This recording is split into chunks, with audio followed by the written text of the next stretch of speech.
Hey there fellow wheel turners, today we are back in the GTE, specifically the GTE Ferrari, trying to navigate absolute chaos at Sebring. If you've been here before, you know that turn 1 at Sebring is absolute chaos, almost as bad as turn 1 Monza, not quite, but usually is one of those things you want to stay on the far inside or go outside and just kind of avoid the traffic best you can, which is what we do here. And surprisingly enough, everyone actually makes it through turn 1, but that doesn't really last long as we see a car off in the grass already at turn 2 and crash. So that's how my race starts. It feels like after watching this back in the replay, if that happened in slow motion, it's just like I feel like I had plenty of time to maybe swerve. I don't know if I thought there was a car on my outside or not, but it does not get much better after that either. And then right after that, I have another very clumsy mistake. Just did not see both of those guys ducking into the pit lane like that, and then we get passed up. So we gained 2, lost 1, and committed a small homicide. Jumping a little bit ahead here, we see a Corvette off in the distance, and then the Ferrari, I guess he got a little bit distracted, goes off too. So there's 2 places there as well, up to 16th now. Let me know. I'm trying to figure out the best way to do these recordings and to what the best HUD and layouts are to use for these recordings. So if you got a better suggestion, let me know. I think I'm going to try SimLabs next, and maybe a little bit of image stabilization for here. This dude behind me flashed me. I don't know about y'all, but people flash me unnecessarily irritates me to no end. I get it's supposed to be distracting, but bruh, come on now. And then he passes me too. So now I'm sitting here like, okay, now I gotta get you back, right? And then we have another Ferrari kind of introducing itself to the party. If you look at those board up there, you can see it's pretty much a big Ferrari and Porsche party with a few Corvettes sprinkled in.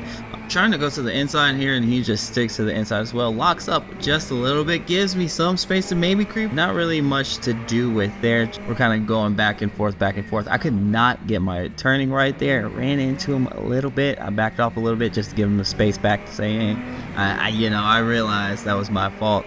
A lot of messy mistakes here at the beginning of this race, but still 17 minutes to go. And another bright Ferrari right behind me, just breathing down my neck, not giving me any space to do anything, and it runs wide, and that solves that problem. I did not remember that happening at all, so now I figure just get back up on this guy and try to pressure him a little bit.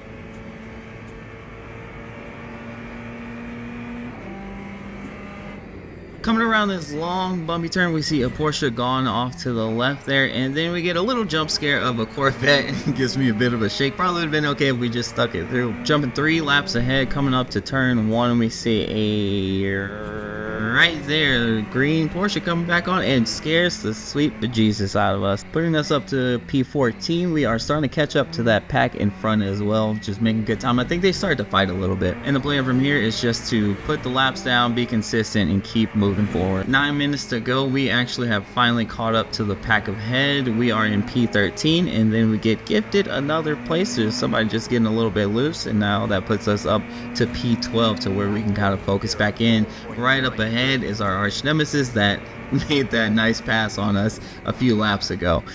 Sure enough, the next Ferrari actually goes wide, locks up a little bit, and then we get right up on his rear bumper as well. So now we're well into this fight. And ironically, I used to despise Sebring, but for whatever reason on LMU, I love this track now. I did not like it on iRacing. I really like it on LMU for whatever reason. So now we're well into this fight. We got 8 minutes left, a little over 8 minutes left. And no matter the place or the time, door to door, you know what I'm here for. That's all I want to do, is some door to door racing. So that's what we kind of start to get here. Give him a little peek, say, hey, maybe I can swing it around the inside. And man, he covers that off so well. Just parked it right on the apex. I got a little bit of a run coming, sweeping back down on the inside there. Tried to poke my nose up, but I don't want to pit maneuver anyone, so we kind of lay off just a bit and jump to the inside. But still, again, he just parks it right on that apex, essentially giving me no space to get through.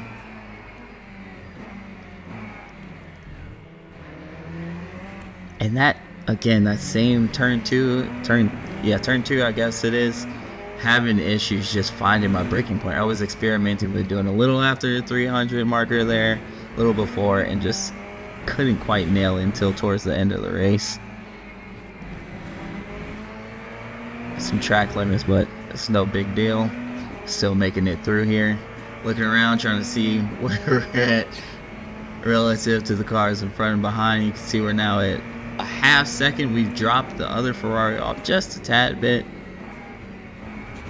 And here, trying to change up my lines or something, getting back on it.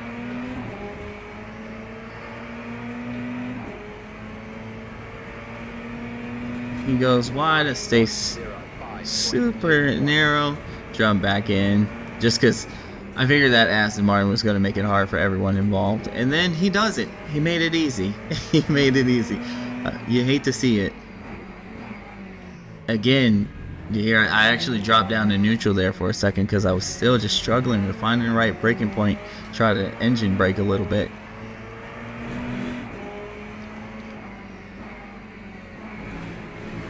And here this S, I feel like this is what was kind of keeping me on him. Every time I felt like I would get back on him. And if you look in my rearview mirror, you will see the Ferrari behind has a big moment to where he kind of drops off, and now we have a second to get a little tricky, you know, just start trying things to get this guy to either mess up or just make an opportunity out of nothing. But so far this guy's been pretty solid. And so final turn again, and we wanted to try to tuck under there, but he gets a lot of traction out of there as well, so we're kind of stuck behind him. And again, we want to start throwing fakes, you know, staying inside, jumping outside, doing what we can. So I figured we could try the old switchback one more time, jump out, and I feel like he kind of moved a little bit late there, but it's okay, you know, we still get the move done. Tuck back under with the little switchback because he overcooked it a bit. Again, no harm, no foul. We move on to the next target ahead, try to put our heads down and make up some lap time in here. And this is really the first lap coming up where I feel like I had time to kind of breathe and think about my braking points and everything, putting faster lap times down, and really just trying to make some progress on not only the race itself, but understanding this track a little bit more. Especially on this back straight, it's very long to where it gives you enough time to where you can think about your next move, where you want to go, and what you're going to do next after that. Same thing with the front straight or the right. Here, tucking it inside, I usually try to get back on the gas right at that little hump there with the yellow line where it kind of bumps out again. That's where I usually try to get back on it, and that's treated me well so far.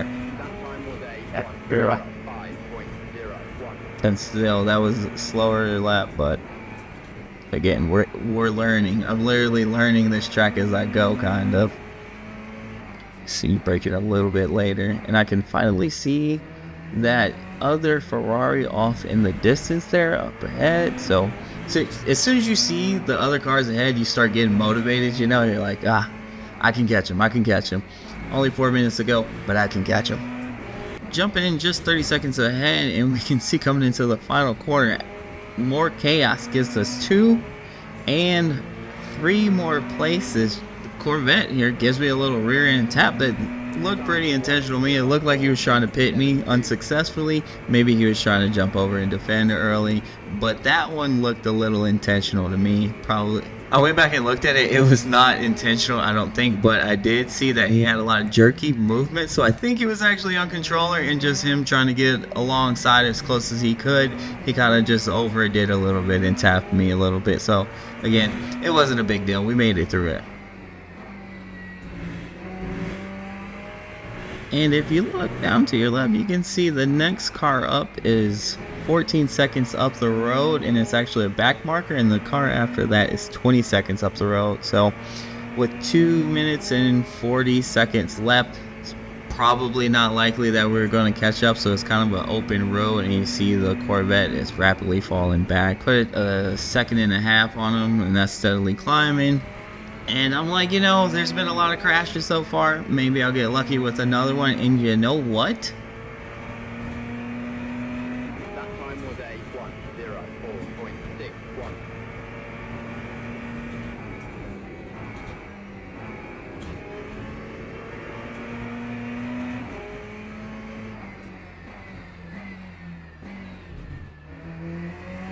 absolutely nothing happened. Nothing at all. I did actually start to find a lot of time in my laps. I think I found 2/10 on this one, and then I got one more lap in after this, and I think I found 3/10 on that lap time. So I was finding a lot of lap time, but it's pretty much just me in the road at this point, which I'm not mad at all. Sometimes it's nice to end a race like this and not in an absolute cluster or fighting for your life every time. Jump to our post-race report. We get a driver rank of bronze 3 at plus 2.5%, and then our safety rank of gold 2 gets plus 5.2%. So gained all around. I can't complain. And if you're enjoying the Le Mans Ultimate content, there is way more to come, so don't forget to hit that subscribe button and like, and leave some comments and just notes on what do you guys not only want to see, but what can be improved with the production quality. See you in the next one.